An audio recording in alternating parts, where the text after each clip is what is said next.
कर रहे हैं, सीधे वहां का रुख करते हैं और सीधी तस्वीरें आपके साथ साझा करते हैं।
तो उत्तर प्रदेश के बरेली में प्रधानमंत्री नरेंद्र मोदी का ये रोड शो आप देख सकते हैं किस तरह से जन सैलाब यहां पर उमड़ा हुआ है। साफ तौर पर देखें तो काफी महत्वपूर्ण ये पूरा क्षण हो जाता है। आप देख सकते हैं कितनी भारी संख्या में लोग यहां पर मौजूद हैं। ये तस्वीरें हम आपके साथ बरेली उत्तर प्रदेश से साझा कर रहे हैं। तो साफ तौर पर यहां पर जो हमने देखा है कि जो पिछला लोकसभा चुनाव था 2019 का, उसमें काफी बड़ी संख्या में बीजेपी ने जीत हासिल की थी पूरे उत्तर प्रदेश में। और ऐसे में अनुज हमारे सहयोगी हमारे साथ जुड़ चुके हैं। अनुज, प्रधानमंत्री नरेंद्र मोदी का रोड शो शुरू हो चुका है, जन सैलाब यहां पर देखने को मिल रहा है, ताजा हलचल क्या कह रही है?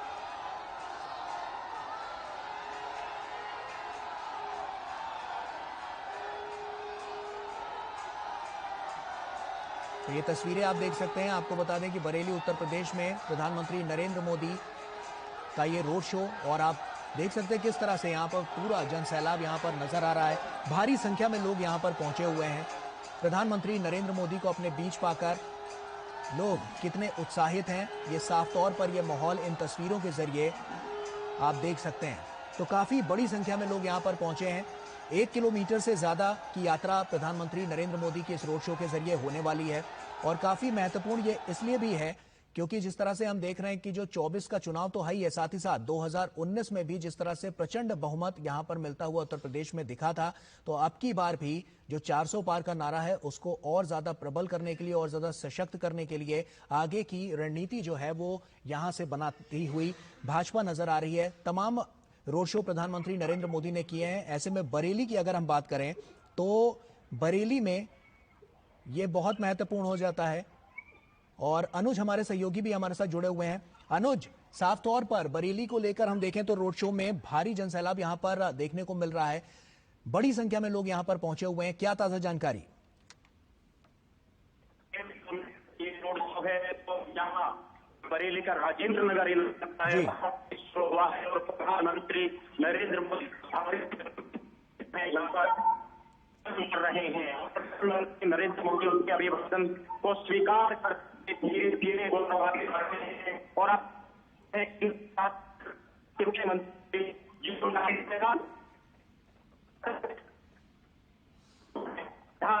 नरेंद्र मोदी के बीच में है, क्यों चुनाव का समय है, दूसरे चरण का जो मतदान है वो आज होता है। ठीक है अनुज, आऊंगा आपके पास। विनोद जी भी हमारे साथ जुड़ रहे हैं, विनोद मिश्रा जी हमारे साथ जुड़ रहे हैं। विनोद जी, साफ तौर पर यह जनसैलाब बहुत कुछ कहता है और यही तो है कि जब प्रधानमंत्री की एक छवि पाने के लिए लोग यहां पर व्याकुल नजर आ रहे हैं। ये उत्साह, ये जोश साफ तौर पर इस को बयां कर रहा है, ये तस्वीरें बयां कर रही हैं। सही गौरव, आप देख रहे हैं ये नजारा, और ये नजारा जो है पूरे हिंदुस्तान में जो लोकतंत्र का जो अभी उत्सव चल रहा है जी, उसके बीच में नरेंद्र मोदी प्राइम मिनिस्टर का जब कभी भी रोड शो होता है तो शायद लोगों को एक जिज्ञासा जो अपने लोकतंत्र और उसको गौरव करने के लिए एक कारण देता है, तो उसमें से किसी नेताओं और प्राइम मिनिस्टर मोदी का कम से कम ये रोड शो से जरूर उसको ये बल मिलता है।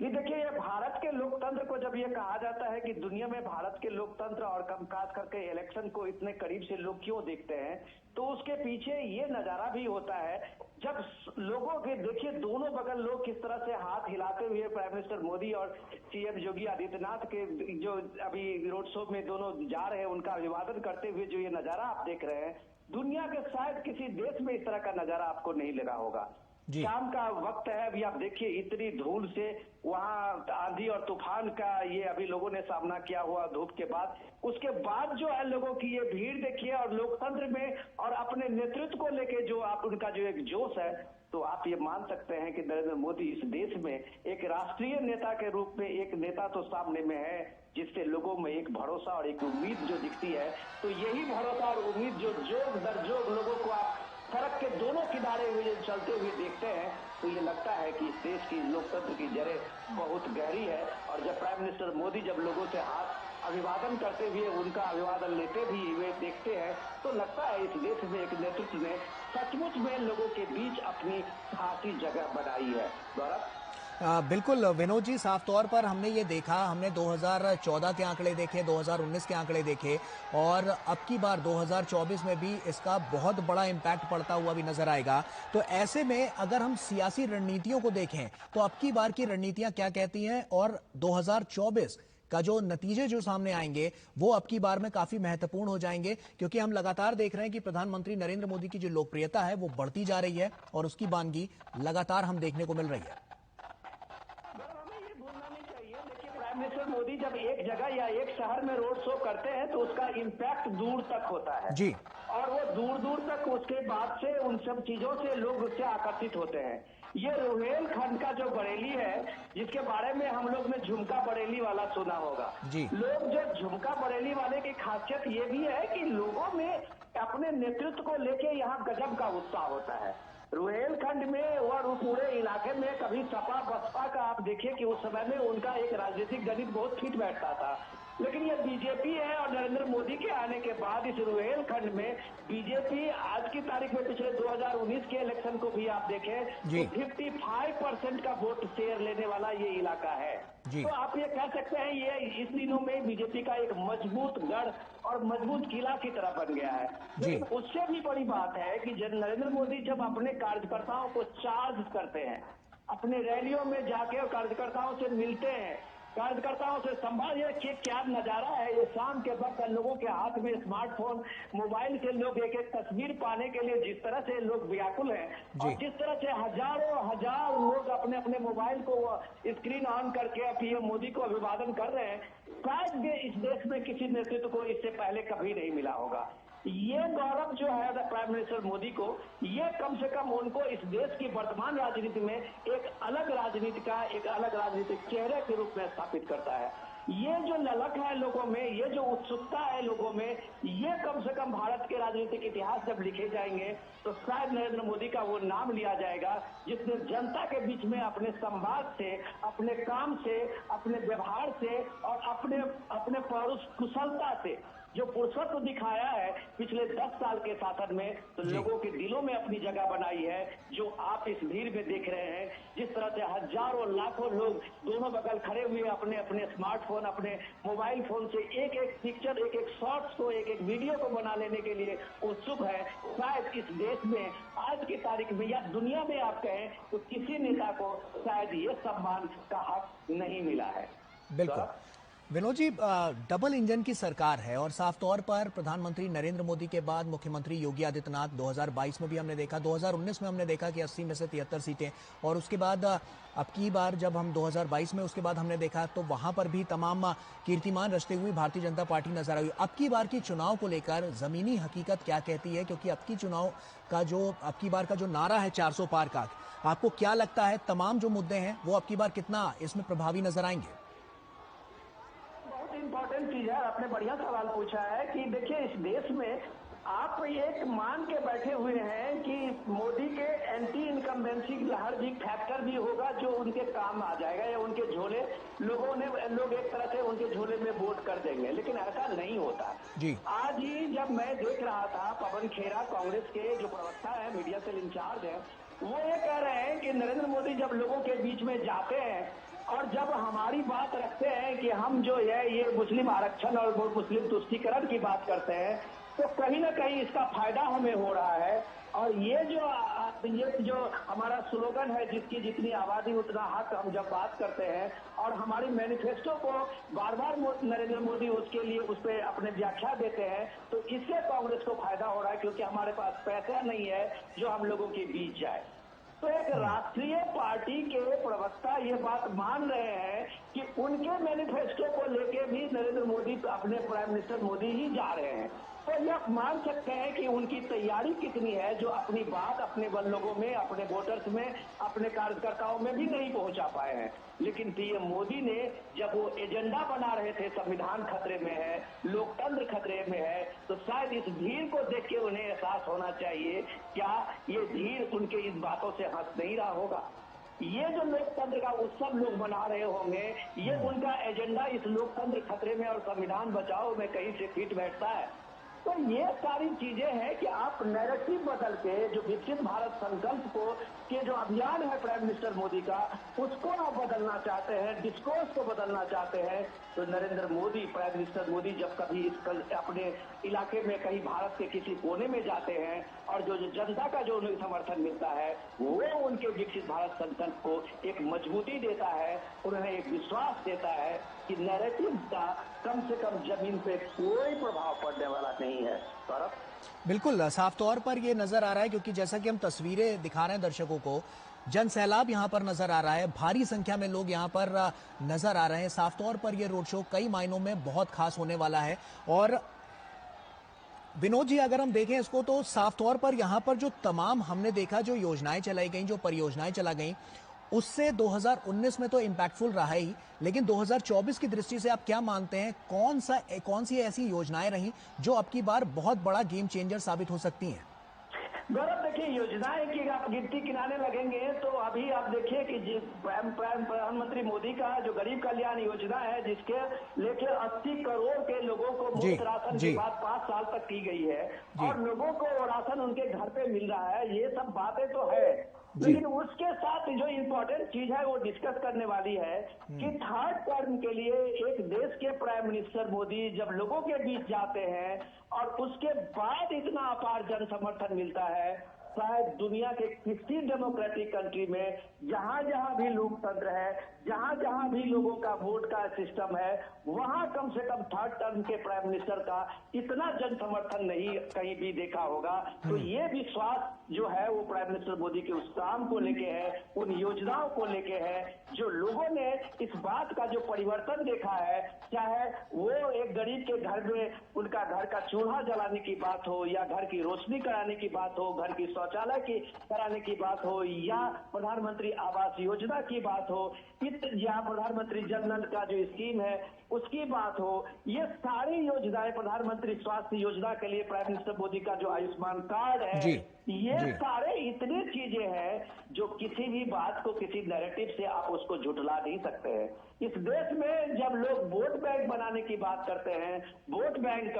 की बात चर्चा करते हैं, तो शायद यह भूल जाते हैं कि प्राइम मिनिस्टर मोदी की इन सारी योजनाओं का भी एक लाभार्थी वर्ग है, जो पीएम मोदी के लिए वो वोट बैंक है, वो महिलाएं जो उनके लिए, उनके कामों से, उनके इस परिवर्तन के सीधा सीधी उनके जीवन में एक बदलाव आया है, वो लखपति दीदी जिनके जीवन में एक बदलाव आया है, वो डेफिनेटली एक प्राइम मिनिस्टर मोदी के इस युग, आप इस कह सकते हैं 2024 में, वो सबसे बड़े वोट बैंक हैं, जो कम से कम एक कृतज्ञता है इस लोगों के मन में, चाहे वो कोई भी कास्ट का हो, कोई भी धर्म का हो, लेकिन उसके जीवन में अगर परिवर्तन आया है, किसी के जीवन में परिवर्तन आया है, तो वो डेफिनेटली किसी भी विपक्ष के किसी भी बड़े एजेंडे को संविधान बचाओ, लोकतंत्र बचाओ के झांसे में बिल्कुल आने वाला नहीं है। ये बात ये भीड़ बता रही है। गौरव, ठीक है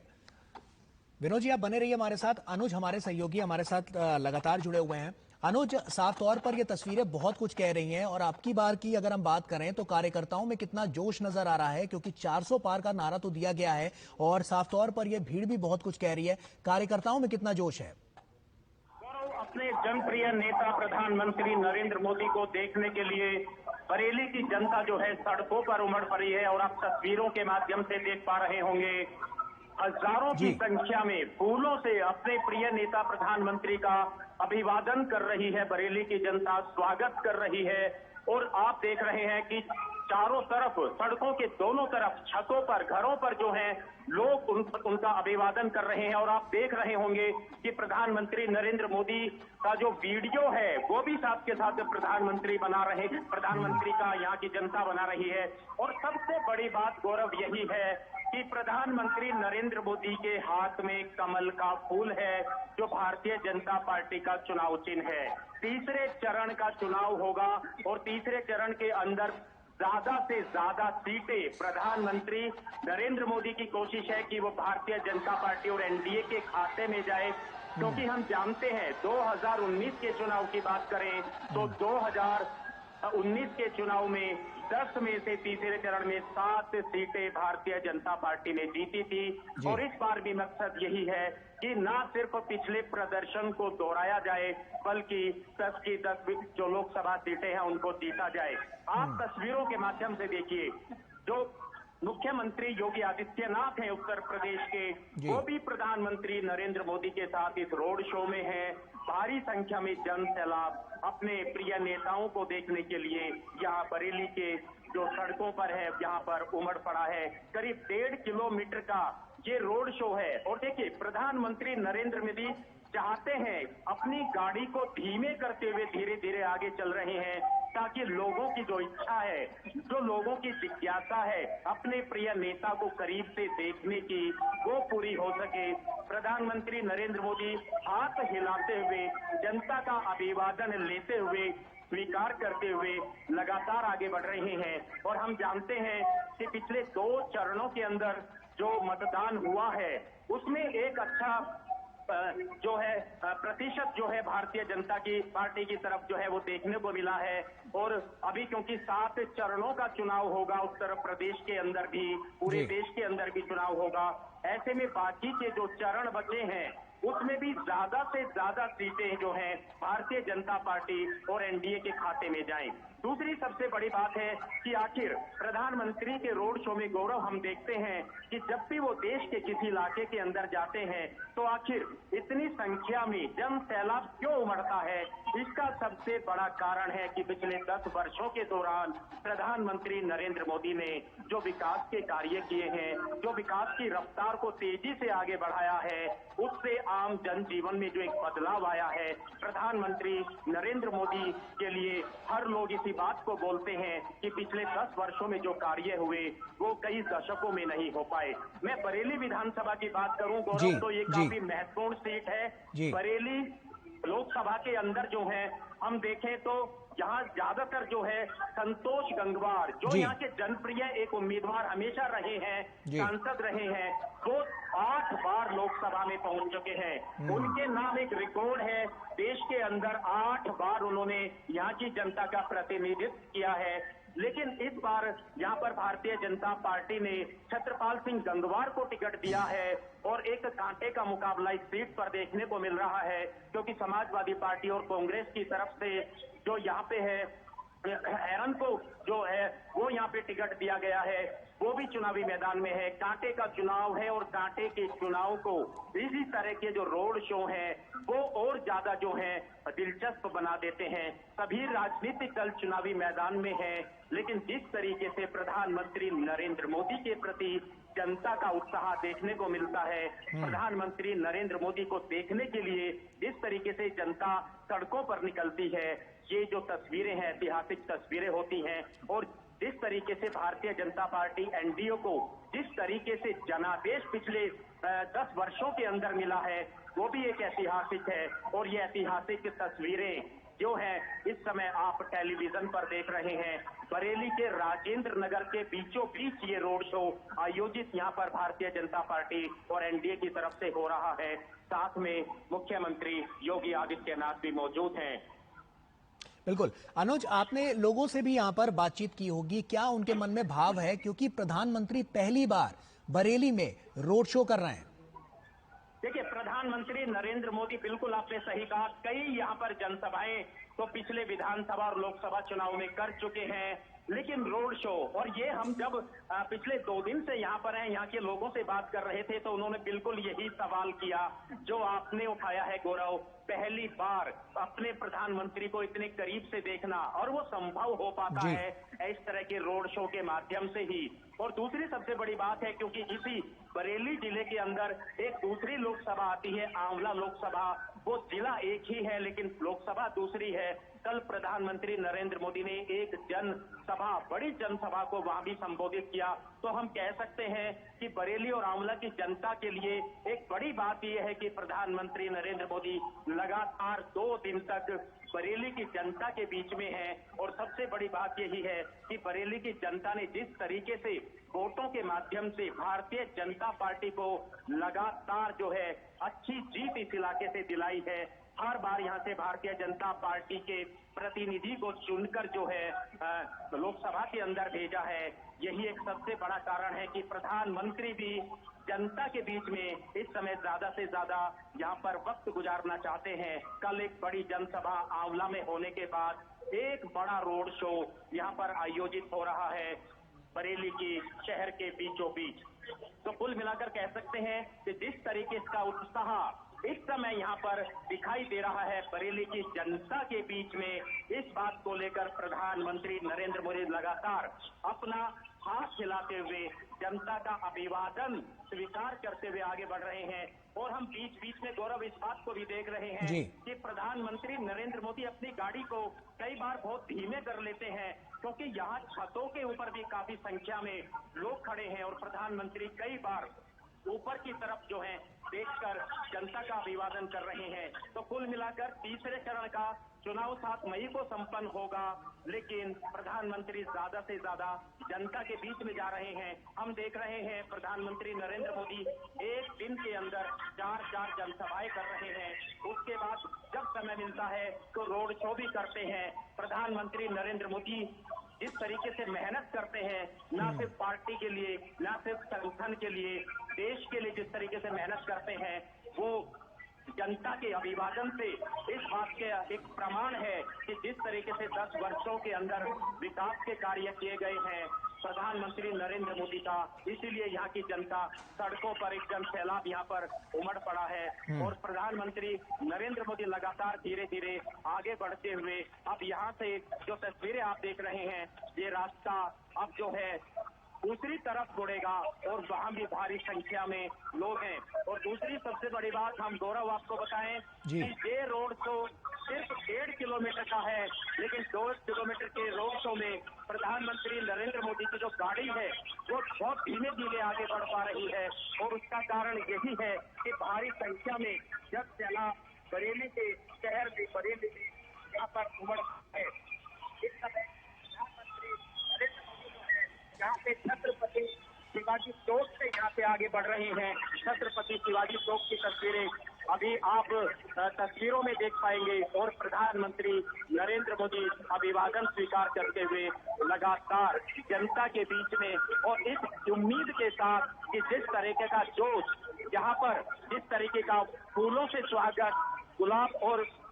यहाँ पर हम देखें गेंदे के फूलों से स्वागत हो रहा है प्रधानमंत्री नरेंद्र मोदी को, कहीं ना कहीं यहाँ की जनता आश्वस्त कर रही है कि जिस तरीके से आज उनके अंदर जोश है, 7 मई को तीसरे चरण के अंदर जब यहाँ पर मतदान होगा तो भारतीय जनता पार्टी के पक्ष में इसी तरह का जोश जो है मतदान के दिन भी दिखाई देगा। और हम जानते हैं कि बरेली का अगर पुराना इतिहास अगर उठा के देखा जाए मतदान का, तो एक अच्छा मतदान का प्रतिशत बरेली के अंदर देखने को मिलता है। और इसी वजह से यहाँ से लगातार जो है,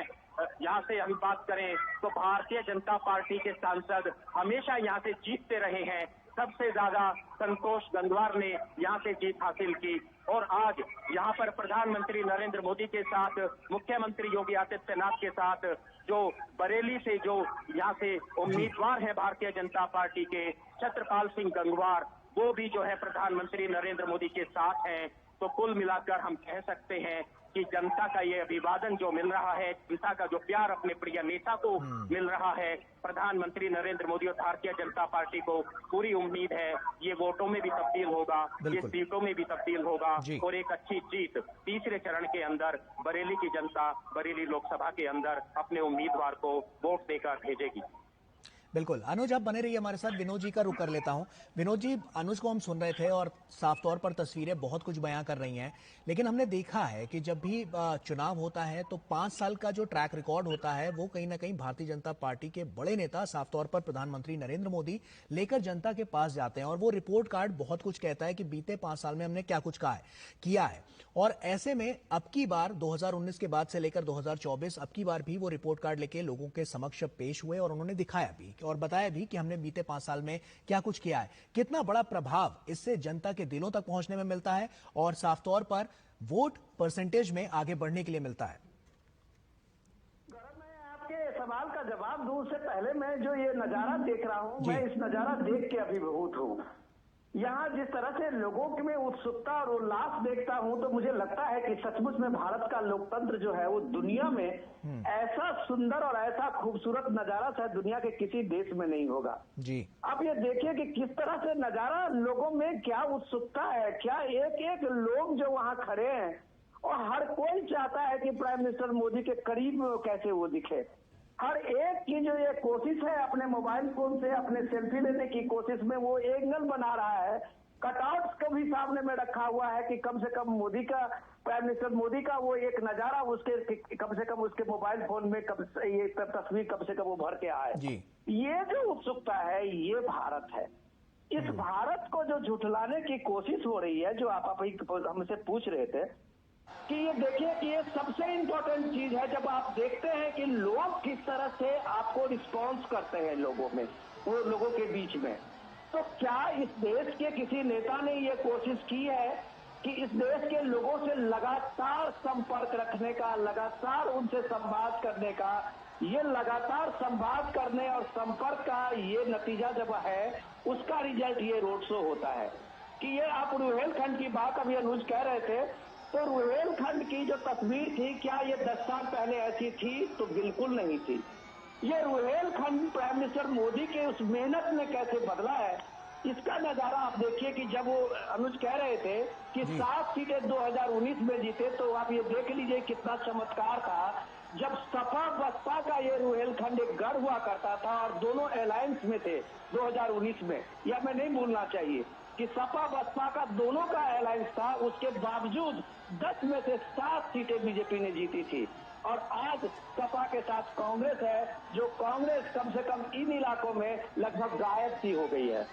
तो इस इलाके की ये नजारा देखने के बाद आप जब आप बीजेपी का देखेंगे, उसके कार्यकर्ताओं को देखेंगे, वो जोश को देखिए, उस मोमेंट को आप देखिए कि लोग किस तरह से यहाँ पे शामिल हुए हैं, इस भीड़ में शामिल हुए हैं, तो आपको एक बार बीजेपी के उन कार्यकर्ताओं को भी ये देखना पड़ेगा जो कम से कम प्राइम मिनिस्टर मोदी के उस संवाद को कितने लोगों के बीच में जमीन पे पहुंचा पाए हैं।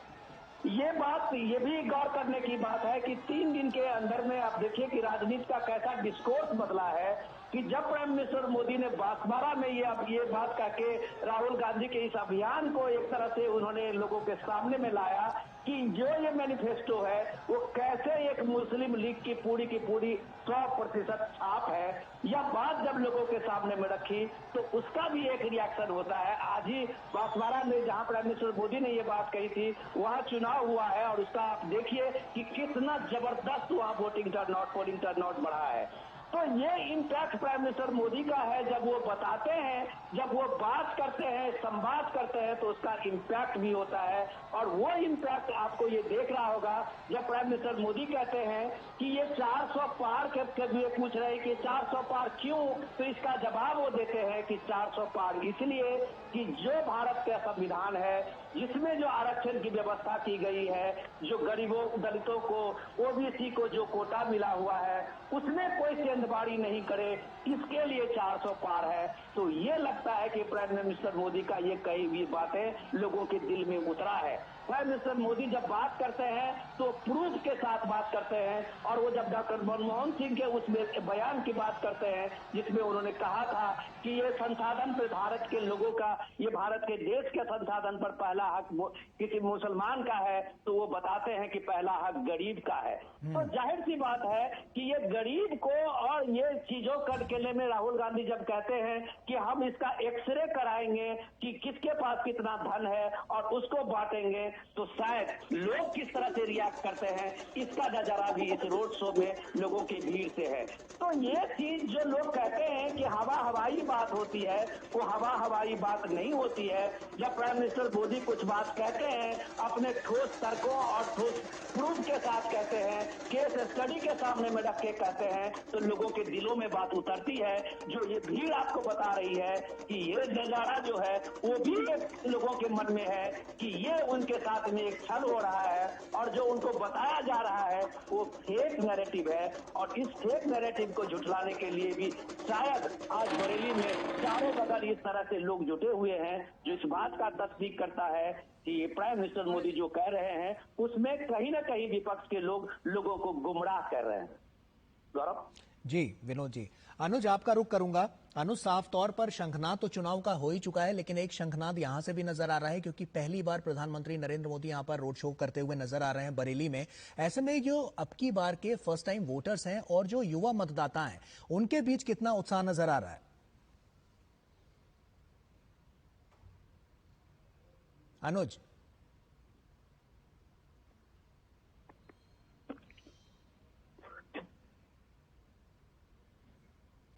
तो चलिए विनोद जी का एक बार फिर से रुख करते हैं, अनुज से हम फिर संपर्क साधने की कोशिश करेंगे। विनोद जी, साफ तौर पर हमने देखा कि एक शंखनाद तो साफ तौर पर चुनाव का हो ही चुका है। एक शंखनाद की तस्वीरें यहां से भी नजर आ रही हैं। जो युवा, जो मतदाता अब की बार के हैं, वो यहां पर शंख बजाते हुए, डमरू बजाते हुए नजर आ रहे हैं। हम कह सकते हैं क्योंकि इस बात को हमने देखा है कि युवा मतदाताओं में प्रधानमंत्री नरेंद्र मोदी को लेकर एक खासा क्रेज देखने को मिला है, और ऊपर से डबल इंजन की सरकार है उत्तर प्रदेश में। ये अब की बार के चुनाव में कितना बड़ा इंपैक्ट डालता हुआ नजर आएगा? और देखिए, प्राइम मिनिस्टर मोदी अपने यूपी के हर मंच से, हर रैली में कम से कम योगी आदित्यनाथ की उस बात को, ये बात रेखांकित करते हैं और जोर शोर से ये बात उठाते हैं कि जो लोगों में एक भय बना हुआ था, सुरक्षा को लेकर लोगों में जो चिंता बनी हुई थी, उसको योगी आदित्यनाथ ने कैसे खत्म किया है। एक जिम्मेदार नागरिक और एक जिम्मेदार प्रशासन को किस तरह से उन्होंने जमीन पे इस बात को करके दिखाया है। तो ये बात लोगों के मन में तो जरूर ये बात है कि जो कहा तो किया। खास करके आप ये देखिए कि राम मंदिर के भव्य निर्माण के बाद जो प्राण प्रतिष्ठा हुई है, उससे भी लोगों के एक तरह से आकर्षण बढ़ा है कि इसने जो बीजेपी ने जो बात अभी तक कही है उसको करके दिखाया है। आर्टिकल 370 को हटा के भी एक तरह से लोगों के मन में ये बात जरूर एक बात विश्वास बैठा है कि बीजेपी अपने संकल्पों को कोई हवा हवाई संकल्प नहीं करती है, उसको एक दृढ़ इच्छा शक्ति के साथ में उसको पालन कराने के लिए, उसको लागू कराने के लिए अपनी पूरी कोशिश करती है। तो ये विश्वास कोई एक दिन का नहीं है। ये जो आप हाथ लहराते हुए लोगों की भीड़ देख रहे हैं, ये जो आप मोबाइल फोन खोले हुए हर आदमी को सेल्फी लेते हुए देख रहे हैं, वो एक दिन में नहीं बनता है गौरव। इसके लिए लोगों के बीच में करके दिखाना होता है। और वो जब प्राइम मिनिस्टर मोदी कहते हैं कि जो उन्होंने कहा उसको करके दिखाया है, तो इसकी तस्दीक ये भीड़ करती हुई दिखती है। जब ये अपार भीड़ इस शाम में, इस सुहाने शाम को किस तरह से गुलजार बनाए हुए है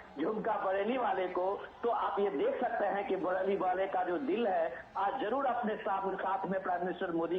को पाके खिल उठा है। और वो आप देखिए छोटे छोटे बच्चों को हाथ में तस्वीर लिए हुए, पटाट लिए हुए जिस तरह से उनका अभिवादन कर रहे हैं, तो ये भी बात आप कह सकते हैं कि प्राइम मिनिस्टर मोदी ने हर के दिलों में जगह बनाई है। चाहे वो युवा हो, चाहे वो वहाँ के बुजुर्ग हो, चाहे कोई भी तबका हो, चाहे कोई वर्ग हो, चाहे कोई भी वो धर्म के लोग हो, जिन्होंने समाज में परिवर्तन देखा है, जिसने भी देश में परिवर्तन देखा है, वो कम से कम आज की तारीख में प्राइम मिनिस्टर मोदी को एक बात तो जरूर कहता है, इस देश में नेतृत्व के रूप में जो क्षमता पीएम मोदी ने दिखाया है, वो अपने आप में एक इतिहास का गौरव बनते हुए दिख रहा है। गौरव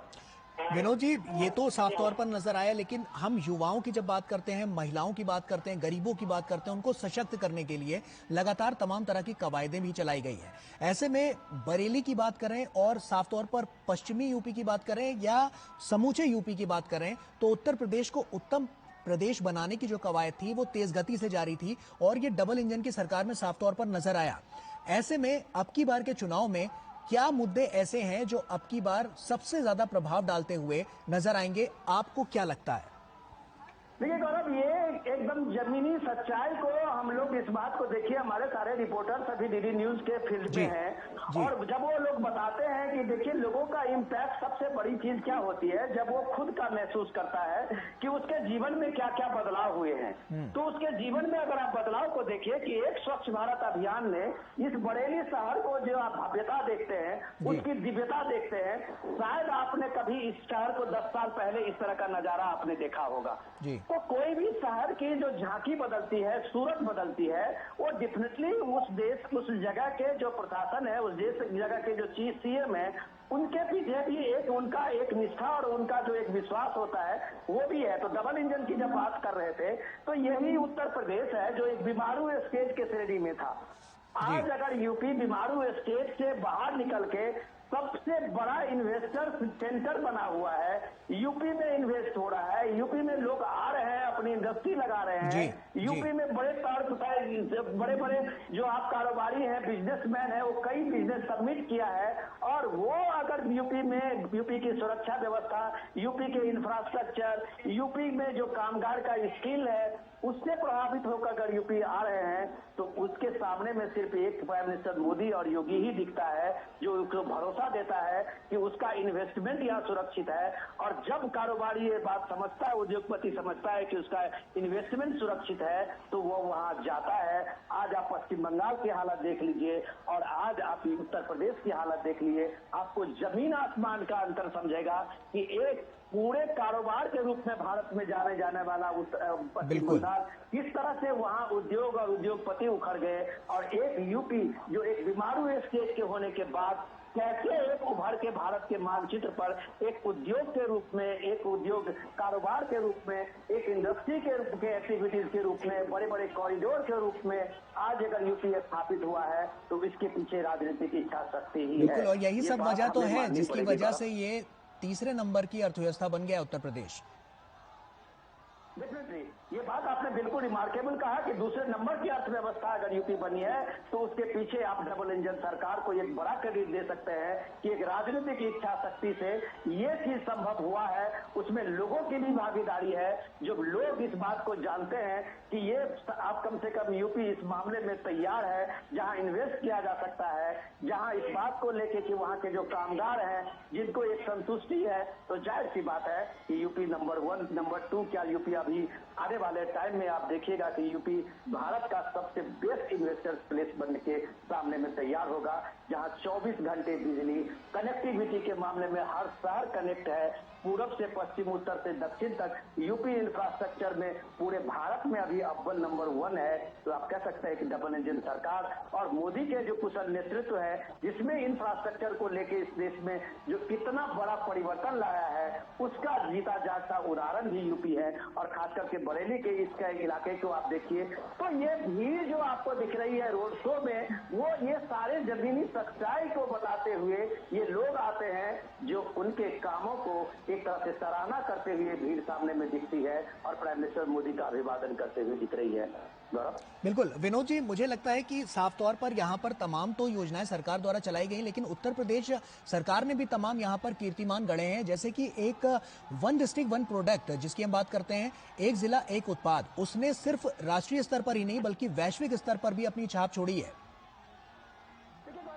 बरेली की बात हम कर ले, बरेली 2 चीज के लिए मशहूर है। जब आप कहते हैं ना झुमका बरेली वाला, तो ये वहाँ झुमका और वहाँ हस्त कलाकारी जो है, हस्त कारीगरी जो है, वो इसके लिए बरेली बहुत मशहूर रहा है और काफी पहलों से रहा है। ये रुहेलखंड का अपना इतिहास है, महाभारत काल से लेके और अफगानी जो थे वहाँ रुहेल उनके साथ तक में भी। लेकिन उस चीज को, लेकिन वहाँ के नेचर में, वहाँ की संस्कृति में आपको इस तरह की चीजें मिलेगी। लेकिन बांस जो है वो वहाँ का सबसे बड़ा उद्योग था। आज यहाँ वो आप देखिए बरेली में कि बांस पे आधारित जितने उद्योग है, जो वहाँ पे छोटे छोटे जो हस्तकरघा के लोग, काम करने वाले लोग हैं, वो सारे लोग किस तरह से उस चीजों को वन डिस्ट्रिक्ट वन प्रोडक्ट के नाम पे कैसे छोटे छोटे एक एमएसएमई के तरह वहाँ पे डेवलप हुआ है। तो ये शहर जब एक अपने संस्कृति और अपने जो छोटे कारीगरों को, उस कारीगरों को लेके जब सामने में आता है तो शहर की भव्यता बढ़ती है। अभी जो प्राइम मिनिस्टर मोदी ने एक योजना चलाई थी,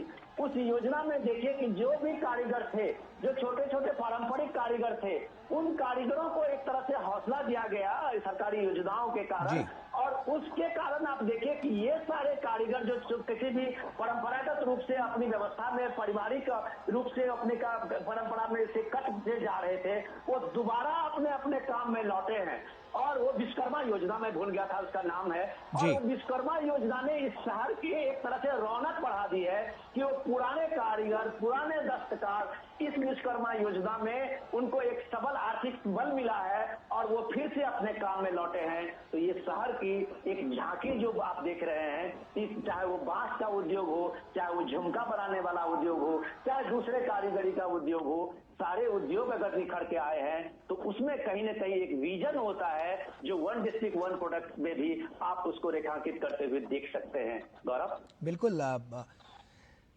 विनोद जी, जो विजन है, जो मिशन है, वो साफ तौर पर तो नजर आ रहा है। मिशन अब की बार 400 पार का है और विजन भी साफ तौर पर नजर आ रहा है। जो तमाम काम अभी तक किए गए हैं उनके जरिए जनता के दिलों तक पहुंचना और उसके बाद फिर सत्ता पे काबिज होना, तो ये पहला यहाँ पर जो उनका कदम है वो हमेशा से देखने को मिला है। डबल इंजन की सरकार के तमाम जो यहाँ पर बड़ी बातें थी वो तो हम अपने दर्शकों के साथ साझा कर ही रहे हैं। साथ ही साथ जो युवाओं के मन में अब की बार के जो तमाम जो ख्याल हैं, जो साफ तौर पर रोजगार को लेकर और जो तमाम मुद्दे हैं उनको लेकर, ऐसे में देख रहे हैं कि बरेली भी काफी तेजी से आगे बढ़ता हुआ नजर आ रहा है। सवाल से तो हट के बात करता हूं कि देखिए, जब ये बात सत्ता में आने का तो हर पॉलिटिकल पार्टी अपने तरफ से कोशिश करती है,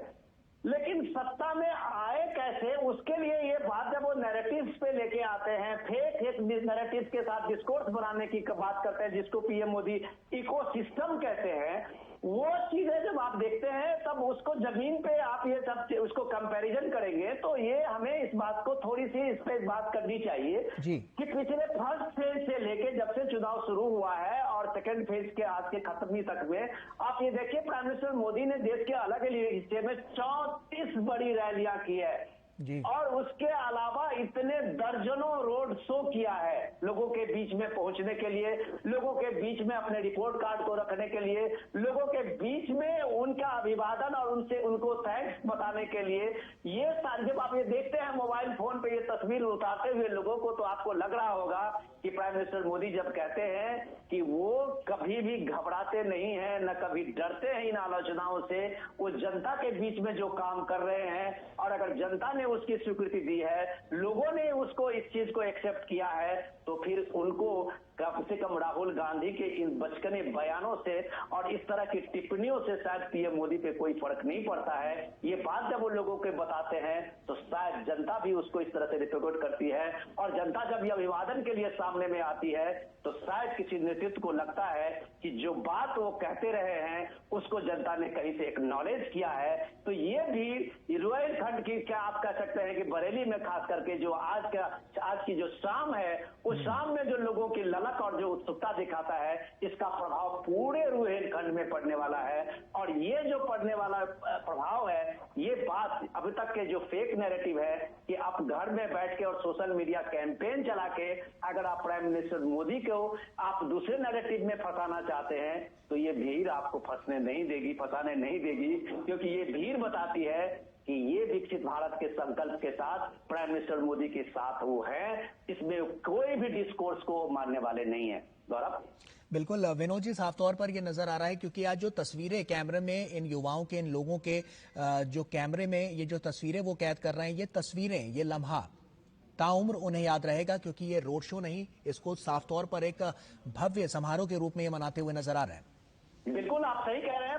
मुझे भी कई बार ऐसा मौका मिला है इस रोड शो में प्राइम मिनिस्टर मोदी का, चाहे वो गुजरात में हो, चाहे आप देखिए। लेकिन देखिए सबसे इंपॉर्टेंट क्या है, जब हम इस रोड शो को कंपैरिजन करते हैं भारत के अलग अलग हिस्से के रोड शो को, तो लोगों की जो उत्सुकता है, लोगों में जो ललक है, वो ललक चाहे आप कन्याकुमारी में आप चले जाएं, चाहे केरल के तिरुवनंतपुरम में चले जाएं, या उत्तर प्रदेश के बनारस में चले जाएं, हर जगह प्राइम मिनिस्टर मोदी के बीच में जब लोग पहुंचता है और इस भीड़ में वो हर आदमी एक एहसास कराता है कि वो उनके उतने ही करीब है जितना बनारस के उनके अपने संसदीय क्षेत्र के लोग हैं। तो ये जो एक अपना लगाव है अपनत्व का, शायद इस देश में अब तक शायद किसी प्राइम मिनिस्टर को या एक नेतृत्व को नहीं मिला होगा, जो प्राइम मिनिस्टर मोदी ने इस 10 साल में अपने लगातार संपर्क में, अगर नॉर्थ ईस्ट की भी कहूं तो भारत का ये पहला प्रधानमंत्री है जिन्होंने 10 साल के अपने प्रधानमंत्री के काल में 80 बार नॉर्थ ईस्ट का विजिट किए हैं।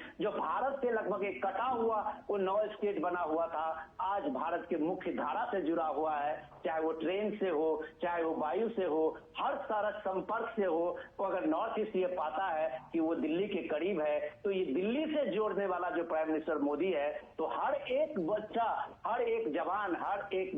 बुजुर्ग ये महसूस करता है कि दिल्ली उसके करीब है जब प्राइम मिनिस्टर मोदी उसके बीच में होता है। गौरव, बिल्कुल, हमने देखा है कि तमाम नीतियां ऐसी बनाई गई हैं जिसमें साफ तौर पर बहुत प्रबल तरीके से सरकार आगे बढ़ती हुई नजर आई है। शिक्षा नीतियों की भी बात करें तो बरेली में जैसा कि हमने देखा कि तमाम योगदान यहां पर दिए गए और जो तमाम अवसर लोगों को यहां पर दिए गए, उससे शिक्षा व्यवस्था में भी काफी बदलाव आया है। बिल्कुल आप ये